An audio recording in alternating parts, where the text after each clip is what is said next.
Kisah Santa Ursula. Suatu ketika di kerajaan Inggris, Raja Dionotus dan istrinya berdoa memohon dikaruniai anak.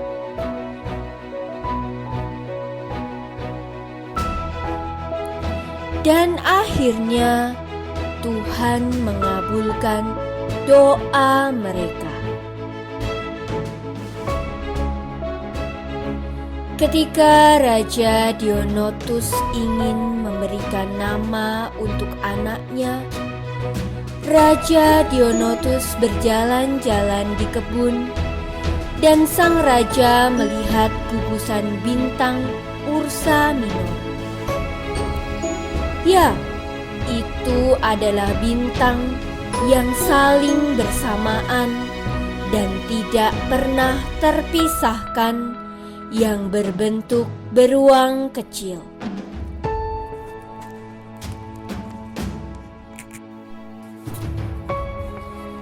Di saat usia 17 tahun, Ursula bertumbuh menjadi perempuan yang sangat cantik jelita, sehingga membuat banyak pemuda tertarik padanya.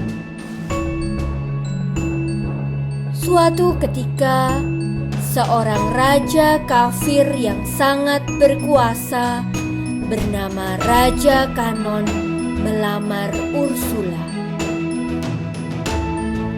Sang Raja Dionotus tidak setuju dengan lamaran Raja Kanon. Tetapi bila ia menolak lamaran Raja Kanon, kerajaan Dionotus dapat dihancurkan dan Ursula diculik. Maka Ursula mengajak Raja dan Ratu Dionotus untuk berdoa dan berpuasa supaya dapat menjawab lamaran Raja Kanon.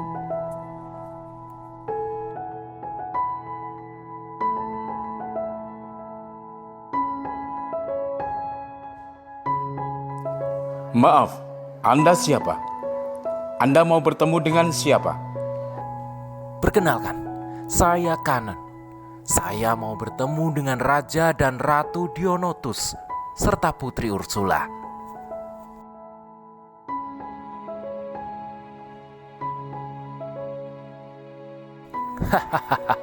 Selamat siang, Raja dan Ratu Dionotus. Perkenalkan, saya Kanon.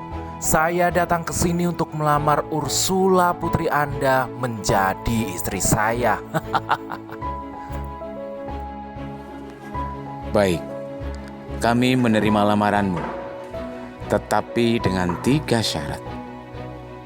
Yang pertama, sang raja itu harus Katolik. Yang kedua, berikan waktu untuk Ursula dan dayang-dayangnya untuk bersiara selama 3 tahun.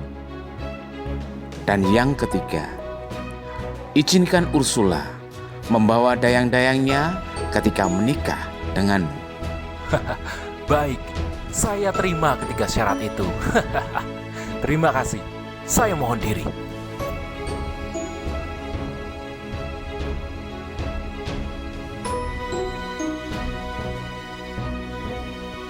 Terima kasih Ayah, sudah membantu aku mempertahankan cintaku kepada kasih Allah. Anakku, Ayah akan mempersembahkan dirimu hanya kepada Tuhan.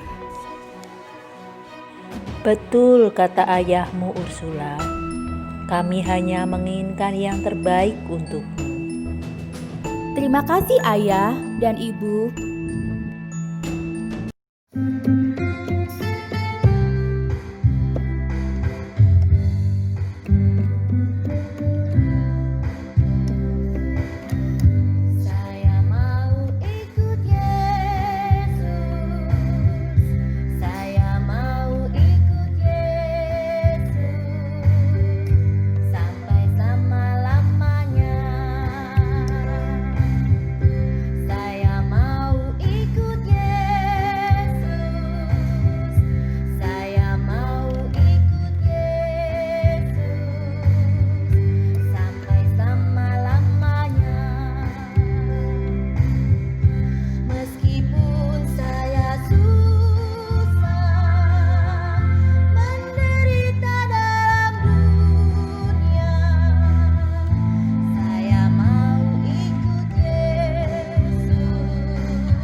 Suatu pagi yang cerah, Ursula berjalan-jalan di taman.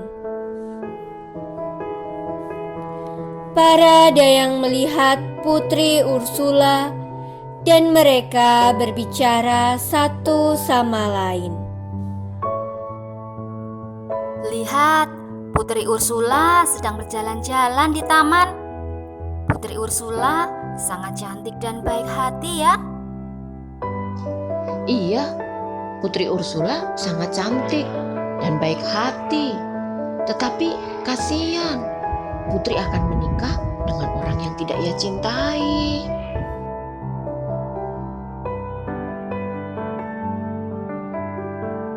Hai, apa yang sedang kalian bicarakan?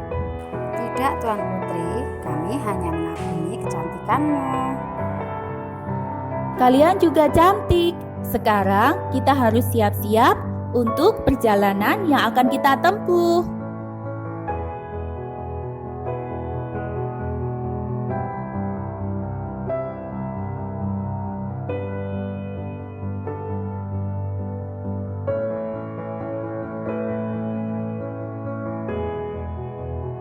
Ursula mempunyai rencana untuk menghindar dari Raja Kanon.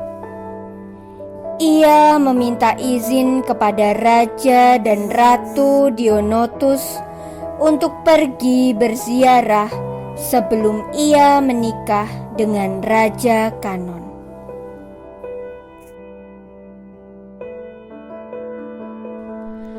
Akhirnya waktunya tiba bagi Ursula dan para dayang untuk pergi berziarah. Setelah meminta restu dari Raja dan Ratu Dionotus.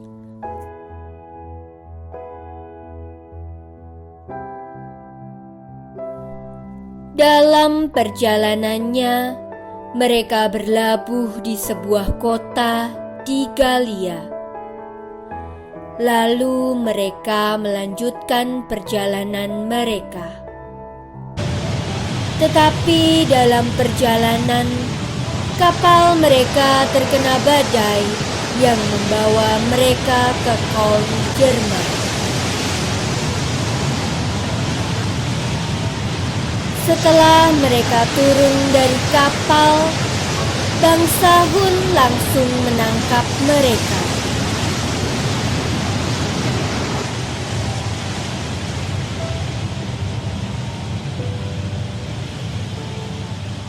Hai cantik, maukah engkau menikah denganku? Tidak, aku sudah mempersembahkan diriku untuk Tuhan. Baik, aku akan membunuh dayang-dayangmu. Para putri, kita harus berani menghadapi kematian untuk cinta kita kepada Tuhan. Pangeran Attila mengambil panah dan membidik ke arah Putri Ursula. Putri Ursula serta para dayang-dayangnya meninggal dunia.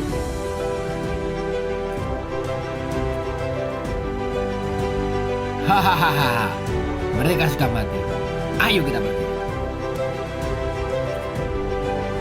Ursula adalah pemimpin kelompok putri yang memilih kematian daripada menodai dirinya, mencintai Tuhan di atas segalanya. Gereja Katolik mengakui tanggal 21 Oktober sebagai peringatan Santa Ursula. Demikianlah kisah Santa Ursula.